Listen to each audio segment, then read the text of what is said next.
अस्सलाम वालेकुम, you are watching your dietitian. आज हम बहुत ही कॉमन मसले के बारे में बात करेंगे जो पूरी दुनिया में बहुत ज़्यादा फैला हुआ है, pink eye infection.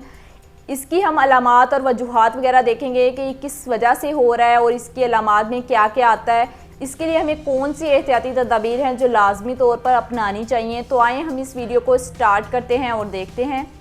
Medical term में पिंक आई वायरस को कंजक्टिवाइटिस कहा जाता है। इसकी मेन अलामात में ये आता है कि आपकी आंखों का ये जो वाइट वाला एरिया है ये रेड या पिंक होना शुरू हो जाता है, आंख से पानी बहुत ज़्यादा निकलता है, इरिटेशन वगैरह फील होती है, खारिश बहुत ज़्यादा होती है। इसके अलावा आपकी आंखों के इर्द गिर्द स्वेलिंग वगैरह होना शुरू हो जाती है। पिंक आई वायरस का दौरानिया 7 से 8 डेज़ मैक्सिमम होता है। इसके अलावा कुछ लोगों में ये 3 से 4 हफ्तों तक भी चला जाता है। ये हर एक की बॉडी पर डिपेंड करता है। इसकी एहतियाती तदाबीर में ये आता है कि आप दिन में 8 से 10 दफ़ा अपनी आंख को ठंडे पानी से लाजमी तौर पर धोएं, ठंडे पानी के छींटे मारें। इसके अलावा बर्फ़ की टकोर लाजमी तौर पर करें। आप खीरे वगैरह का इस्तेमाल भी कर सकते हैं क्योंकि खीरे की तासीर ठंडी होती है।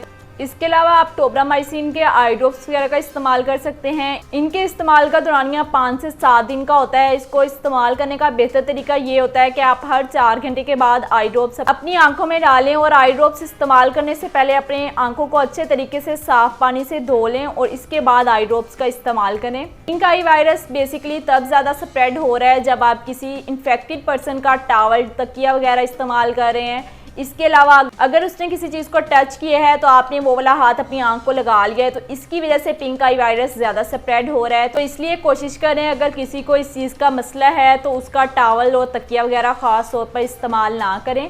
इसके अलावा अगर आपका किसी भी किस्म का कोई क्वेश्चन हो तो वो मुझे कमेंट सेक्शन में लाजमी बताइएगा।